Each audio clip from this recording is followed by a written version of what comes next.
Everyone, hello everyone, welcome to नोकी plus academy. जैसा कि आपको पता है कि हमने यहाँ अपने चैनल पर एमटीएस की प्रैक्टिस सीरीज स्टार्ट की है। आज हमारा प्रैक्टिस सेट 9 है। देखिए, हम अपने प्रैक्टिस सेट में प्रीवियस ईयर पेपर को डिस्कस कराते हैं और आज 4 सितंबर की थर्ड शिफ्ट का पेपर है। देखिए, प्रीवियस ईयर क्वेश्चन करने के आपके दो फायदे होते हैं। पहला, आपको ये पता लगता है कि एमटीएस में प्रश्न कैसे पूछे जाते हैं, और दूसरा ये है कि यदि आप मेरे चैनल से जुड़े हैं तो आपको प्रीवियस ईयर क्वेश्चन के साथ साथ अतिरिक्त जानकारी मिलेगी जो आपके एग्जाम के लिए बहुत ज़्यादा जरूरी होगी। अर्थात हम केवल प्रीवियस ईयर क्वेश्चन ही नहीं करा रहे, बल्कि आपको आगामी परीक्षा 2024 के लिए तैयार कर रहे हैं। आपको केवल कंप्लीट क्लास देखना है और पीडीएफ पढ़ना है। अगर आप बचे हुए दिनों में इस नियम को फॉलो करते हैं तो आप जरूर सफल होंगे। हमारी शुभकामनाएं आपके साथ रहेंगी। आइए स्टार्ट करते हैं। Question number first. भारत की जनगणना 2011 के अनुसार किस राज्य केंद्र शासित प्रदेश में लिंगानुपात सबसे कम है? किस राज्य या केंद्र शासित प्रदेश में लिंगानुपात सबसे कम है? दमन और दीव में, हरियाणा में, पंजाब में या लक्षद्वीप में? देखिए, सबसे कम लिंगानुपात जो है वो है दमन द्वीप में। सबसे कम लिंगानुपात कहाँ पर है? दमन द्वीप में। अब इसने हमसे पूछा सबसे कम लिंगानुपात वाला, तो आपको पता होना चाहिए भी सबसे अधिक लिंगानुपात कहाँ पर है। तो सबसे अधिक लिंगानुपात वाला राज्य कौन सा है? सबसे अधिक लिंगानुपात वाला राज्य है केरल। कौन सा भी है? केरल है। वहां पर 1000 पुरुष हैं तो 1084 महिलाएं हैं। इसी तरह से तमिलनाडु दूसरे नंबर पर जाता है। तमिलनाडु तमिलनाडु में 995 महिलाएं हैं और 1000 पुरुष हैं। तो अधिकतम लिंगानुपात वाला राज्य कौन सा है भैया? केरल है। आपको याद रखना होगा। ठीक है भैया, आगे चलते हैं। देखिए, अब केंद्र शासित प्रदेश की बात करेंगे। अधिकतम लिंगानुपात वाला केंद्र शासित प्रदेश कौन सा है? तो केंद्र शासित प्रदेश है पुदुचेरी। कौन सा? पुदुचेरी। अधिकतम लिंगानुपात वाला राज्य कौन सा है? केरल है। और अधिकतम लिंगानुपात वाला केंद्र शासित प्रदेश कौन सा है? पुदुचेरी है। आपको ये याद रखना होगा। हम न्यूनतम लिंगानुपात वाला राज्य देखेंगे। न्यूनतम लिंगानुपात वाला राज्य है, राज्य कौन सा भैया? न्यूनतम लिंगानुपात वाला राज्य है हरियाणा। क्या है भैया? हरियाणा है। आपको याद रखना भैया, क्वेश्चन एग्जाम में आता है। ठीक है, इसके अलावा केंद्र शासित प्रदेश कौन सा? दमन दीव। ठीक है, अधिक सबसे कम लिंगानुपात वाला, न्यूनतम लिंगानुपात वाला राज्य है हरियाणा और केंद्र शासित प्रदेश है दमन दीव। ठीक है भैया, याद रखेंगे। और भारत में कुल औसत लिंगानुपात की बात करते हैं तो 983 है। भारत में कुल औसत लिंगानुपात देखेंगे तो 983 है। आपको ये भी याद रखना पड़ेगा। ठीक है। अच्छा, अब बात आती है साक्षरता की। ठीक है, अभी हमने लिंगानुपात वाला देखा है, साक्षरता वाला देखेंगे। तो सर्वाधिक साक्षरता दर वाला राज्य कौन सा है? तो सर्वाधिक साक्षरता दर वाला राज्य है केरल। कौन सा भैया? केरल है। 94%, वहां के 94% लोग पढ़े लिखे हैं। इसके अलावा दूसरे नंबर पर आ जाता है मिजोरम। मिजोरम में 91.3% लोग पढ़े लिखे हैं। तो सर्वाधिक साक्षरता दर वाला राज्य कौन सा है? केरल। दूसरे नंबर पर आता है मिजोरम। आपको याद रखना पड़ेगा। ठीक है। इसकी के अलावा हम यहाँ पे देखेंगे केंद्र शासित प्रदेश को। तो सर्वाधिक साक्षरता दर वाला केंद्र शासित प्रदेश कौन सा है? तो वो है लक्षद्वीप। कौन सा भैया? लक्षद्वीप है। 91.8% वहाँ के लोग पढ़े लिखे हैं। ठीक है, याद रखेंगे आप इसे। अच्छा, तो हमने यहाँ पे देखा सर्वाधिक साक्षरता दर वाला राज्य। आपको पता होना चाहिए यहाँ पे न्यूनतम साक्षरता दर वाला राज्य कौन सा है। तो न्यूनतम साक्षरता दर वाला राज्य है बिहार। क्या है भैया? बिहार है। वहां पे मात्र 61.8% लोग ही पढ़े लिखे हैं। दूसरे नंबर पर आ जाता है अरुणाचल प्रदेश। दूसरे नंबर पर कौन सा आता है? अरुणाचल प्रदेश। 65.4% है। ठीक है। और केंद्र शासित प्रदेश की बात करेंगे तो केंद्र शासित प्रदेश है दादरा और नगर हवेली। कौन सा भैया? दादरा और नगर हवेली। तो सबसे न्यूनतम साक्षरता दर वाला राज्य बिहार है। न्यूनतम साक्षरता दर वाला केंद्र शासित प्रदेश 76.42% के साथ दादरा और नगर हवेली है। तो आपको ये सारी जानकारी याद रखनी है। आगे चलते हैं नेक्स्ट क्वेश्चन की तरफ। नेक्स्ट क्वेश्चन है हमारे पास, निम्नलिखित में से प्रसिद्ध क्रिकेटर सौरव गांगुली की आत्मकथा कौन सी है? तो आपको ये चार चार आत्मकथाएं दे रखी हैं। आपको बतानी है कि सौरव गांगुली की आत्मकथा इसमें से कौन सी है। Option A century is not enough. Option B है cricket my style. Option C है a shot at history. Option D है प्लेइंग ए माई वे। तो आपको बताना भी है इसके सही जवाब। देखिए, सौरव गांगुली की आत्मकथा जो है वो है a century is not enough. कौन सी है भैया? A century is not enough है। ठीक है, आप इसे याद रखेंगे। आपको ये याद रखना है। ठीक है। अच्छा, अब बात आती है इसमें a shot at history. A shot at history किसकी है? ये है अवनब बिंद्रा की। ये किसकी है भैया? अवनब बिंद्रा की है। क्रिकेट माई स्टाइल किसकी है? तो cricket my style Kapil Dev की है। किसकी है भैया? कपिल देव की। आपको ये नाम याद रखने भी, आत्मकथा से रिलेटेड एक क्वेश्चन एग्जाम में आता ही आता है, जरूर आपको याद रखना है।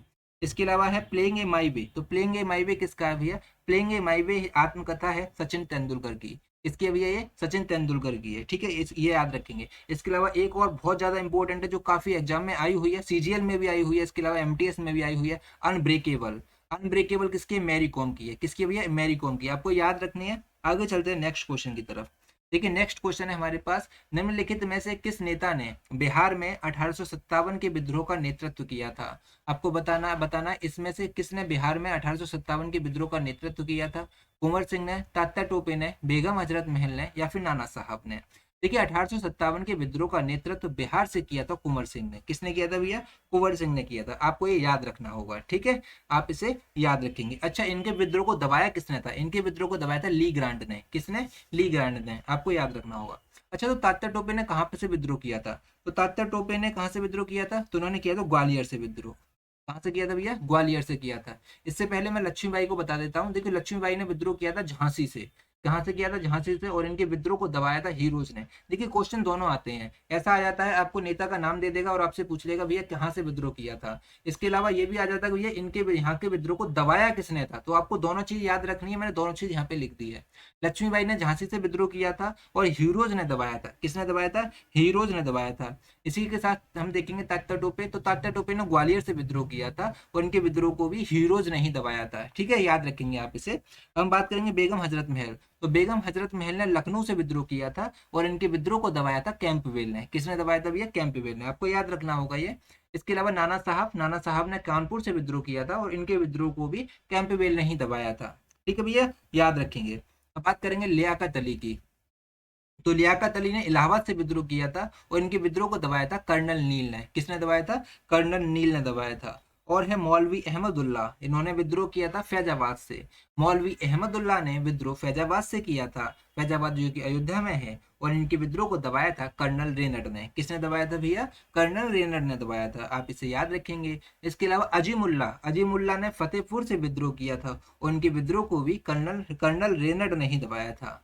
और थे बहादुर शाह द्वितीय, इन्होंने दिल्ली से विद्रोह किया था और तो दिल्ली से नेतृत्व किया था और इनके विद्रोह को निकलसन और हडसन ने दबाया था। किसने दबाया था? हडसन, निकलसन और हडसन ने दबाया था। आप इसे याद रखेंगे, इंपॉर्टेंट है ये चीजें, एग्जाम में आती हैं। ठीक है, आगे चलते हैं नेक्स्ट क्वेश्चन की तरफ। नेक्स्ट क्वेश्चन है हमारे पास, किस भारतीय संगीतकार हस्ती का जन्म स्थान पश्चिम बंगाल है? किस भारतीय संगीतकार हस्ती का जन्म स्थान पश्चिम बंगाल है? नौशाद का, ओपी नैयर का, इलैया राजा का, या फिर बप्पी लहरी का? देखिए पश्चिम बंगाल में जन्मे हैं बप्पी लहरी। इसका सही जवाब ऑप्शन डी बप्पी लहरी हो जाएगा। आप इसे याद रखेंगे। नेक्स्ट क्वेश्चन की तरफ चलते हैं। देखिए अगला क्वेश्चन है हमारे पास, 44वां संवैधानिक संशोधन अधिनियम किस वर्ष पारित किया गया था? तो 44वां संवैधानिक संशोधन अधिनियम किस वर्ष पारित किया गया था? 1978 में, 1976 में, 1985 में, या फिर 1989 में? ठीक है, 44वां संविधान संशोधन अधिनियम ये पारित हुआ था 1978 में। कब हुआ था? 1978। ठीक है, याद रखेंगे। अच्छा, इसके द्वारा क्या हुआ था? देखिए 44वां संविधान संशोधन 1978 में पारित हुआ था। इसने 42वें संविधान संशोधन को सुधारा था। जो 42वां संविधान संशोधन हुआ था उसको सुधारा था। और इसके अलावा इसने क्या किया था? इसके अलावा इसने संपत्ति के अधिकार को, जो कि मौलिक अधिकार था पहले, इसको हटाकर हमारे संविधान के भाग 12 के 300 का में रख दिया गया और इसे कानूनी अधिकार बना दिया गया। यानी कि संपत्ति का अधिकार पहले मौलिक अधिकार था, मौलिक अधिकार की श्रेणी से हटाकर इसने कानूनी अधिकार बना दिया 44वें संविधान संशोधन ने। आपको याद रखना होगा ये। ठीक है, अब बात आती है 1976 में कौन सा संविधान संशोधन हुआ था, 1985 में, 1989 में कौन सा हुआ था? देखिए 1976 में 42वां संवैधानिक संशोधन हुआ था। 1985 में 1985 में 52वां हुआ था। 1989 में 61वां हुआ था। बात करते हैं 42वें संविधान संशोधन की, जो कि 1976 में हुआ था। अच्छा, ये कब आया था और इसने मतलब 1976 में आया था। अच्छा, इसने क्या किया था? देखिए ये सरदार सरोवर सिंह समिति की सिफारिश पर लाया गया था 42वां संविधान संशोधन। किसकी सिफारिश पर आया था? सरदार सरोवर सिंह समिति की सिफारिश पर आया था, आपको याद रखना होगा। देखिए इसे मिनी संविधान या लघु संविधान भी कहते हैं, क्योंकि इसमें 59 प्रावधान जोड़े गए थे। 42वें संविधान संशोधन से 59 प्रावधानों को जोड़ा गया था। ठीक है, याद रखेंगे। लेकिन हमें 59 सारे याद नहीं रखने हैं, हमें कुछ ही याद रखते हैं। देखिए इस संशोधन से प्रस्तावना में 3 नए शब्द जोड़े गए थे। और 3 नए शब्द कौन से थे? 3 शब्द थे, समाजवादी, पंथ निरपेक्ष और एकता और अखंडता।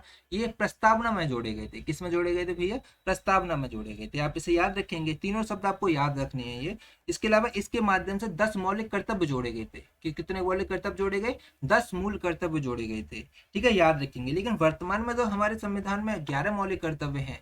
लेकिन 11वां मौलिक कर्तव्य कब जोड़ा गया था? तो 11वां मौलिक कर्तव्य 86वें संविधान संशोधन से जोड़ा गया था। ठीक है, याद रखेंगे आप इसे। आगे चलते हैं, हम अब देखेंगे 52वां संविधान संशोधन, जो कि 1985 में हुआ था। इसके द्वारा दल बदल को 10वीं अनुसूची में जोड़ा गया था। तो दल बदल को 10वीं अनुसूची में जोड़ा गया था 52वें संविधान संशोधन से, जो कि 1985 में हुआ था, आपको याद रखना होगा। ठीक है, अब इसके बाद आता है 61वां संविधान संशोधन। 61वां संविधान संशोधन 1989 में हुआ था। कब हुआ था भैया? 1989 में हुआ था। और इसमें मताधिकार की आयु को 21 वर्ष से घटाकर 18 वर्ष कर दिया गया था। ठीक है, 61वें संविधान संशोधन से मताधिकार की आयु को 21 वर्ष से घटाकर 18 वर्ष कर दिया गया था। आपको ये पता होना चाहिए। ठीक है, उम्मीद करता हूँ सब समझ में आया होगा। नेक्स्ट क्वेश्चन की तरफ चलते हैं। देखिए, अगला क्वेश्चन है हमारे पास, भारत के प्रमुख स्टेडियमों में से एक नरेंद्र मोदी क्रिकेट स्टेडियम कहाँ पर स्थित है? आपको बताना है। न्यू दिल्ली में है, चेन्नई में है, कलकत्ता में है, या फिर अहमदाबाद में है?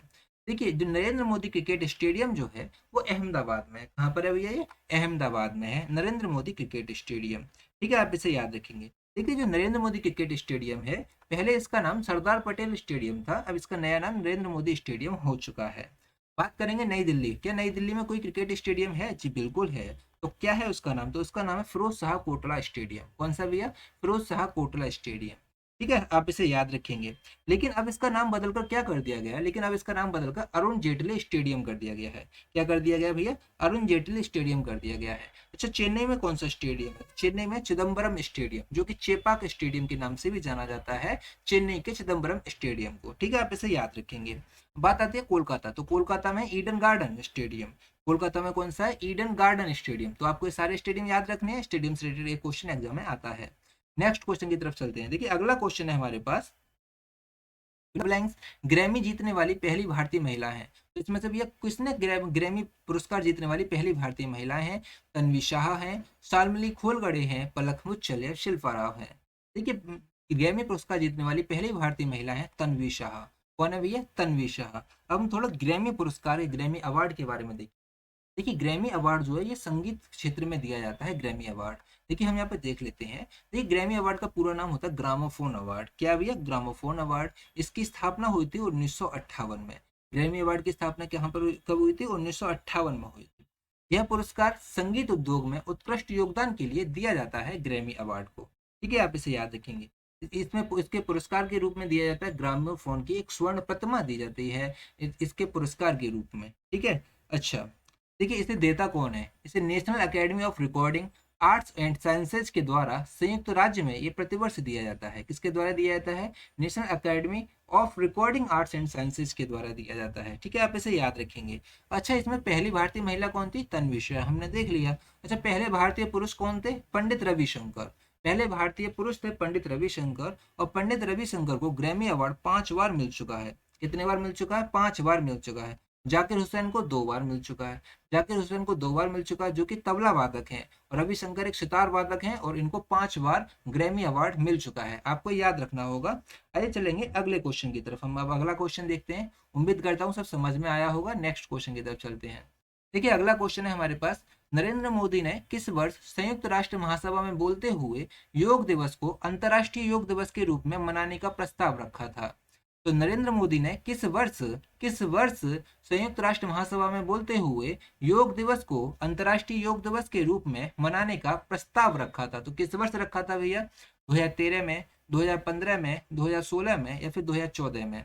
तो ये प्रस्ताव रखा था नरेंद्र मोदी ने संयुक्त राष्ट्र महासभा में 2014 में। कब रखा था भैया? 2014 में रखा था। आप इसे याद रखेंगे। देख लेते हैं इसके बारे में थोड़ा सा।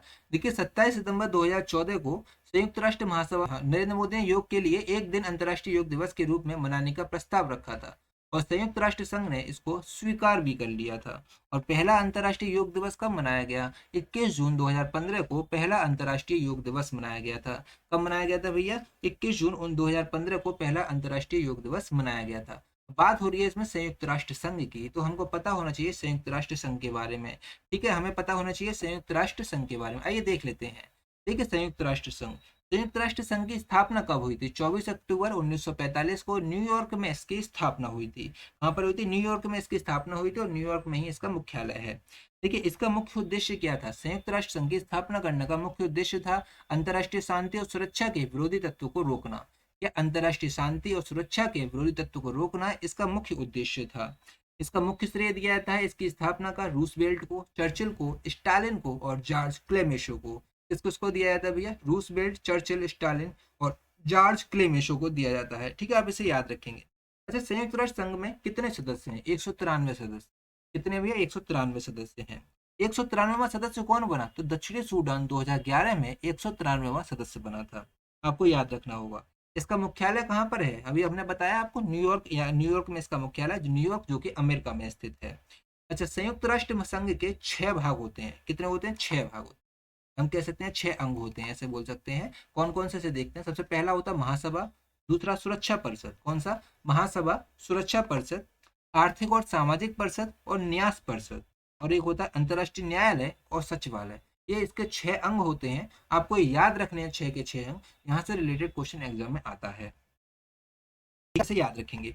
अब इसके अलावा एक क्वेश्चन और एग्जाम में आता है कि यूएनओ में कौन कौन सी भाषाओं को मान्यता प्राप्त है। तो यूएनओ में 6 भाषाओं को मान्यता प्राप्त है। कितनी भाषाओं को भैया? 6 भाषाओं को मान्यता प्राप्त है। और 6 भाषाएं कौन कौन सी हैं ये भी आपको पता होना चाहिए। देखिए, 6 भाषाएं हैं अंग्रेजी, फ्रांसीसी, रूसी, चीनी, अरबी और स्पेनिश। कौन सी है भैया? अंग्रेजी, फ्रांसीसी, रूसी, चीनी, अरबी और स्पेनिश। ये यूएनओ की 6 भाषाएं हैं और इनको ही मान्यता प्राप्त है। अच्छा, वर्तमान में महासचिव कौन है यूएनओ के? एंटोनियो गुटेरेस वर्तमान में महासचिव हैं।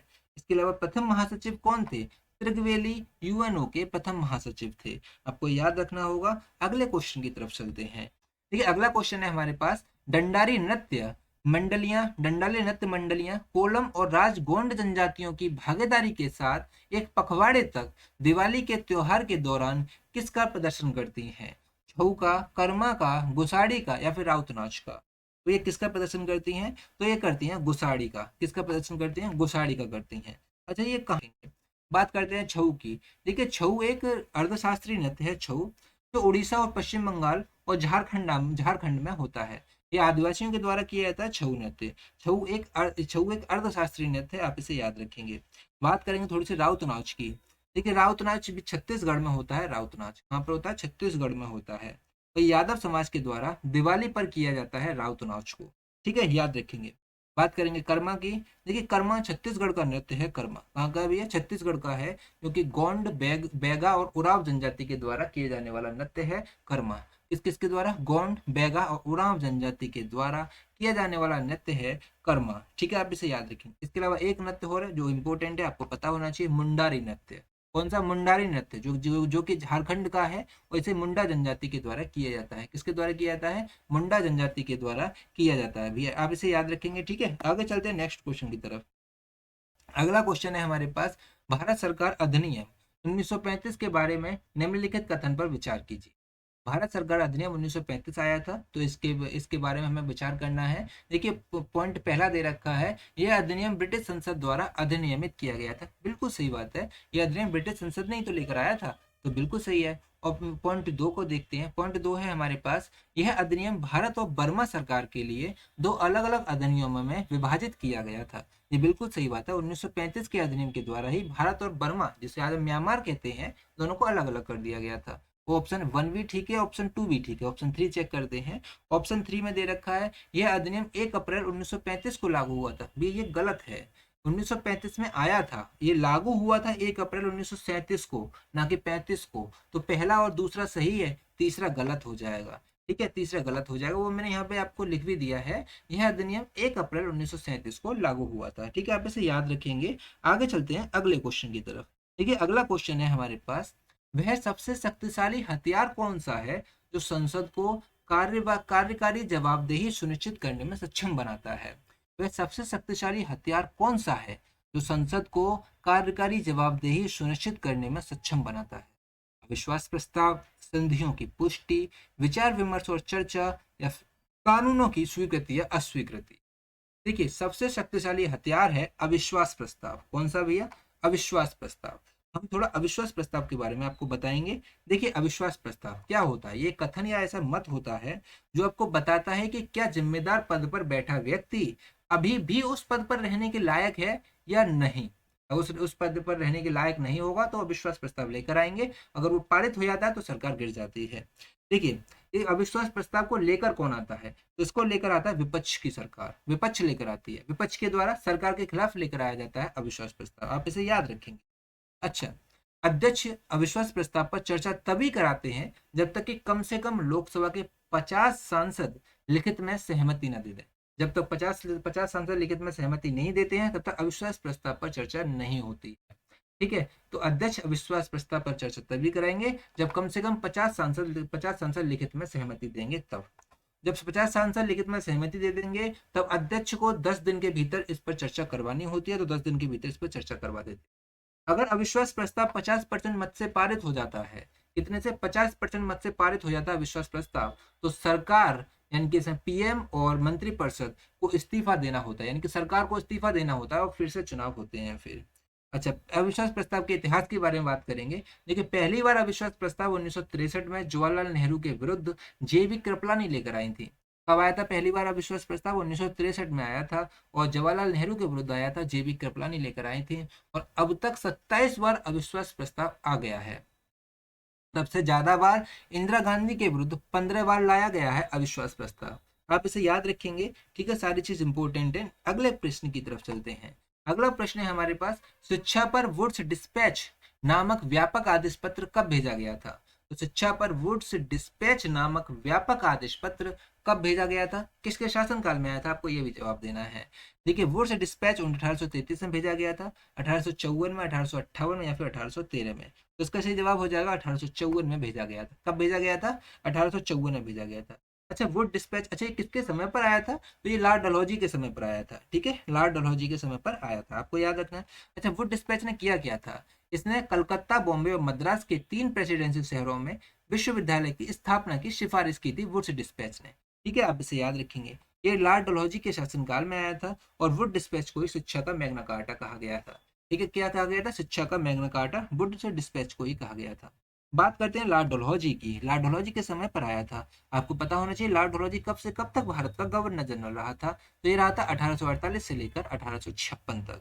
ठीक है, याद रखेंगे 1848 से लेकर 1856 तक लॉर्ड डलहौजी भारत का गवर्नर जनरल रहा। और इसने राज हड़प नीति लेकर आया था और राज हड़प नीति के तहत लॉर्ड डलहौजी ने सबसे पहला राज्य सतारा को हड़पा था। क्वेश्चन इंपोर्टेंट है, एग्जाम में काफी बार आया है, आपको इसे याद रखना है। सबसे पहले इसने किसको हड़पा था? सतारा को हड़पा था। इसने हड़पा था भैया, सतारा को हड़पा था। आइए अगले प्रश्न की तरफ चलते हैं। अगला प्रश्न है हमारे पास, महाबोधि मंदिर कहाँ पर स्थित है? कहाँ पर स्थित है भैया महाबोधि मंदिर? आगरा में है, वाराणसी में है, बोध गया में है या फिर पटना में है? देखिए, महाबोधि मंदिर जो है वो बोध गया में स्थित है। अच्छा, महाबोधि मंदिर प्रसिद्ध क्यों है? देखिए, यहाँ पर ये बिहार में स्थित है, बिहार के बोध गया में स्थित है और यहाँ पर भगवान बुद्ध ने ज्ञान की प्राप्ति की थी। ज्ञान की प्राप्ति भगवान भगवान बुद्ध को कहाँ से हुई थी? बोध गया से हुई थी। जिस जगह से ज्ञान की प्राप्ति हुई थी उस वहाँ पर महाबोधि मंदिर बनवा दिया गया। ठीक है, आप इसे याद रखेंगे। और इस मंदिर को किसने बनवाया था? सम्राट अशोक ने बनवाया था। किसने बनवाया था भैया? सम्राट अशोक ने बनवाया था। आप इसे याद रखेंगे। अगले प्रश्न की तरफ चलते हैं। देखिए, अगला प्रश्न है हमारे पास, लॉन्ग वॉक टू फ्रीडम आत्मकथा किस अफ्रीकी नेता द्वारा लिखी गई है? कौन सी है भैया? लॉन्ग वॉक टू फ्रीडम आत्मकथा किस अफ्रीकी नेता के द्वारा लिखी गई है? बराक ओबामा के द्वारा, स्टीफन हॉकिंग्स, लियो टॉल्स्टॉय या फिर नेल्सन मंडेला के द्वारा? तो लॉन्ग वॉक टू फ्रीडम आत्मकथा लिखी गई है नेल्सन मंडेला के द्वारा। ऑप्शन डी इसका नेल्सन मंडेला हो जाएगा। ठीक है, याद रखेंगे आप इसे। अच्छा, बराक ओबामा के द्वारा क्या लिखा गया है? तो बराक ओबामा के द्वारा लिखा गया है द ऑडिसिटी ऑफ होप और लिखी गई है ड्रीम्स फ्रॉम माय फादर। ये बराक ओबामा के द्वारा लिखी हुई पुस्तक है। कौन कौन सी? द ऑडिसिटी ऑफ होप और है ड्रीम्स फ्रॉम माय फादर। इसके अलावा स्टीफन हॉकिंग्स के द्वारा लिखी गई है क्या? स्टीफन हॉकिंग्स के द्वारा लिखा गया है the brief history of time. ये स्टीफन हॉकिंग्स के द्वारा लिखा गया है। अब बात करेंगे लियो टॉल्स्टॉय की, तो लियो टॉल्स्टॉय के द्वारा लिखा गया है the kingdom of God is with in you. ये लियो टॉल्स्टॉय के द्वारा लिखी गई है, आपको याद रखना है। अगले प्रश्न की तरफ चलते हैं। अगला प्रश्न है हमारे पास, भारत सरकार द्वारा ग्रामीण युवाओं को स्वरोजगार हेतु प्रशिक्षण योजना किस वर्ष शुरू की गई थी? तो भारत सरकार के द्वारा ग्रामीण युवाओं को स्वरोजगार हेतु प्रशिक्षण यानी किसे बोलते हैं ट्राइसेम योजना किस वर्ष शुरू की गई थी? 1979 में शुरू की थी, 1991 में, 1965 में या फिर 2000 में? तो ये शुरू की गई थी 1979 यानी कि 1979 में शुरू की गई थी। बात करेंगे थोड़ा सा ट्राइसेम की, TRYSEM। देखिए, इसकी फुल फॉर्म जो होती है वो होती है training of rural youth for self employment. क्या होती है इसकी full form? Training of rural youth of for self employment. ग्रामीण युवाओं को स्वरोजगार हेतु प्रशिक्षण इसकी फुल फॉर्म है। इसकी स्टार्टिंग हुई थी 1979 ईस्वी से और इसका मुख्य उद्देश्य है ग्रामीण युवाओं को तकनीकी और उद्यमशीलता कौशल प्रदान करना, जिससे कि ग्रामीण बेरोजगारी को कम किया जा सके। ये इसका मेन उद्देश्य है। लेकिन इसको यानी कि ट्राइसेम को 1999 में अन्य योजनाओं के साथ मिलाकर SGSY यानी कि स्वर्ण जयंती ग्राम स्वरोजगार योजना बना दी गई। ट्राइसेम को हटा दिया गया और 1999 में स्वर्ण जयंती ग्राम स्वरोजगार योजना बना दी गई। आपको याद रखना होगा। अगले प्रश्न की तरफ चलेंगे। उम्मीद करता हूँ सब चीज समझ में आ रही होगी। अगर समझ में नहीं आ रही है तो प्लीज हमें कमेंट करें। ठीक है, आगे चलते हैं नेक्स्ट क्वेश्चन की तरफ। नेक्स्ट क्वेश्चन है हमारे पास, भारत की जलवायु का वर्णन करने के लिए प्रयुक्त सामान्य शब्द क्या है। ठीक है, इसने हमसे पूछा भारत की जलवायु कैसी है। ध्रुवीय जलवायु है, उष्णकटिबंधीय मानसून है, रेगिस्तानी जलवायु है या फिर शुष्क जलवायु है। देखिए, भारत की जलवायु को वर्णन करने के लिए प्रयुक्त सामान्य शब्द उष्णकटिबंधीय मानसून। हमारे भारत की जलवायु उष्णकटिबंधीय। आपको याद रखना होगा, ये मैंने पहले बताया भी है आपको। ठीक है, आगे देखेंगे अगले प्रश्न की तरफ। अगले प्रश्न है हमारे पास, निम्नलिखित में से किसने अश्व शक्ति की एक इकाई स्थापित की जो एक घोड़े के द्वारा 1 मिनट में 33,000 फुट पाउंड काम करने के बराबर है। फिर से पढ़ता हूं मैं इस क्वेश्चन को, देखिए सुनिए, ध्यान से सुनिए। निम्नलिखित में से किसने अश्व शक्ति की एक इकाई स्थापित की जो एक घोड़े द्वारा 1 मिनट में 33,000 फुट पाउंड काम करने के बराबर है। ग्रेगर जॉन मेंडल ने, जेम्स वॉट ने, J.A. ब्रेयर्ड ने या फिर मेंडलीफ ने। तो इसका सही जवाब होगा जेम्स वॉट। जेम्स वॉट ने ही अश्व शक्ति की इकाई स्थापित की थी। किसने? James Watt. इसके अलावा जेम्स वॉट ने क्या किया? भाप के इंजन का आविष्कार किया। इसका भाप के इंजन, आप इसे याद रखेंगे। और ग्रेगर जॉन मेंडल ने क्या किया था? ये ग्रेगर जॉन मेंडल ने क्या किया था? ये ग्रेगर जॉन मेंडल ने आनुवंशिकता का नियम दिया था। इसका नियम दिया था, आनुवंशिकता का नियम दिया था। इसके अलावा J.A. ब्रेयर्ड ने टेलीविजन का आविष्कार किया। मेंडलीफ ने पीरियोडिक टेबल का आविष्कार किया था। ठीक है, इन्होंने सबसे पहले पीरियोडिक टेबल बनाई थी, लेकिन ये परमाणु भार पर आधारित थी। लेकिन हमारी आधुनिक पीरियोडिक टेबल जो है वो परमाणु क्रमांक पर आधारित है। उसके आधुनिक पीरियोडिक टेबल के जनक किसको कहा जाता है? मोजले को कहा जाता है। किसको? मोजले को। ठीक है, याद रखेंगे। अगले प्रश्न की तरफ चलते हैं। अगला प्रश्न है हमारे पास, श्री जगन्नाथ जी मेला कहाँ पर आयोजित किया जाता है? जयपुर में, अलवर में, कटक में या फिर संबलपुर में। श्री जगन्नाथ जी मेला अलवर में आयोजित किया जाता है। इसका सही जवाब ऑप्शन बी अलवर हो जाएगा। ठीक है, याद रखेंगे आप इसे। हम चलते हैं अगले प्रश्न की तरफ। अगला प्रश्न है हमारे पास, फिल द ब्लैंक्स का शाब्दिक अर्थ है जादूगरनी का नृत्य। यह किस चीज का शाब्दिक अर्थ है? जादूगरनी का नृत्य। यह भारतीय शास्त्रीय नृत्य प्रदर्शनों की सूची में सबसे आकर्षक नृत्य शैली में से एक है। तो ये किसका अर्थ है जादूगरनी का नृत्य? कुचिपुड़ी का, कथकली का, भरतनाट्यम का या फिर मोहिनीअट्टम का। तो इसका सही जवाब हो जाएगा ऑप्शन डी, मोहिनीअट्टम का। किसका भैया? मोहिनीअट्टम का है। देखिए, इसे मोहिनी शब्द से का मतलब होता है जादूगरनी और अट्टम का मतलब होता है नृत्य। तो इन दोनों को मिलाकर कह देते हैं जादूगरनी का नृत्य। ठीक है, याद रखेंगे आप इसे। काफी सिंपल प्रश्न है, ये क्वेश्चन आया हुआ भी है। अगला प्रश्न देखते हैं। देखिए, अगला प्रश्न है हमारे पास, SHG बैंक लिंकेज आंदोलन के महत्वपूर्ण लक्ष्य का नेतृत्व RBI के समर्थन के से किसके द्वारा किया गया था? फिर से पढ़ते हैं इस क्वेश्चन को। SHG बैंक लिंकेज आंदोलन के महत्वपूर्ण लक्ष्य का नेतृत्व RBI के समर्थन से किसके द्वारा किया गया था? कैनरा बैंक के द्वारा, सिडबी के द्वारा, नाबार्ड के द्वारा, यूके बैंक के द्वारा। देखिए, SHG बैंक लिंकेज आंदोलन का जो नेतृत्व किया था किसके समर्थन से किया गया था? नाबार्ड के समर्थन से किया गया। ऑप्शन सी इसका नाबार्ड हो जाएगा, आप इसे याद रखेंगे। देखिए, एसएचजी बैंक लिंकेज, एसएचजी की स्थापना कब हुई थी? इसकी स्थापना 1970 में हुई थी। तो ये काम क्या करती है? ये हाशिए पर लोग जो होते हैं, विशेष तौर पर महिलाओं को वित्तीय सुविधाएं उपलब्ध कराती है, जिससे वे अपने स्वरोजगार को बढ़ावा दे सकें, यानी कि वो आत्मनिर्भर बन सके। तो इसने किसके साथ किया था? नाबार्ड ने इसके आंदोलन का समर्थन किया था। आपको याद रखना। बात करेंगे नाबार्ड की। ठीक है, नाबार्ड की फुल फॉर्म होती है national bank for agriculture and rural development. ये नाबार्ड की फुल फॉर्म होती है। नाबार्ड की स्थापना 1982 में हुई थी। इसकी स्थापना किसने हुई थी? 1982 में हुई थी और इसका मुख्यालय मुंबई में है। ठीक है, और ग्रामीण और कृषि कृषि विकास के लिए वित्तीय सहायता उपलब्ध कराता है नाबार्ड। आप इसे याद रखेंगे। अब बात करेंगे सिडबी की। ठीक है, सिडबी, तो सिडबी की फुल फॉर्म होती है small industries development bank of India. SIDBI की फुल फॉर्म क्या होती है? Small industries development bank of India. और इसकी स्थापना हुई थी 2 अप्रैल 1990 को। सिडबी की स्थापना हुई थी। इसका मुख्यालय लखनऊ में है और इसका उद्देश्य है एमएसएमई यानी कि सूक्ष्म लघु और मध्यम उद्यम को वित्तीय सहायता प्रदान करता है सिडबी। अच्छा, अब बात करेंगे केनरा बैंक की, थोड़ा सा देखेंगे केनरा बैंक के बारे में। इसकी स्थापना 1906 में हुई थी। इसका मुख्यालय बेंगलुरु में है। और कार्यकारी निदेशक हैं आर ए शंकर नारायण। केनरा बैंक के कार्यकारी निदेशक हैं, आप इसे याद रखेंगे। इसके अलावा यूको बैंक, यूको बैंक की स्थापना 1943 में हुई थी और इसका मुख्यालय है कोलकाता में। यूको बैंक का मुख्यालय कहाँ पर है? कोलकाता में है और इसकी स्थापना 1943 में हुई। आइए देखेंगे अगला प्रश्न। अगला प्रश्न है हमारे पास, केरल और कर्नाटक में प्री मानसून यानी कि पूर्व मानसून वर्षा को किसके नाम से जाना जाता है? केरल और कर्नाटक में पूर्व मानसून वर्षा को किसके नाम से जाना जाता है? केले की वर्षा, आम्र वर्षा, चाय की वर्षा, अंगूर की वर्षा। देखिए, केरल और कर्नाटक में प्री मानसून को आम्र वर्षा के नाम से जाना जाता है। ऑप्शन बी इसका सही जवाब हो जाएगा।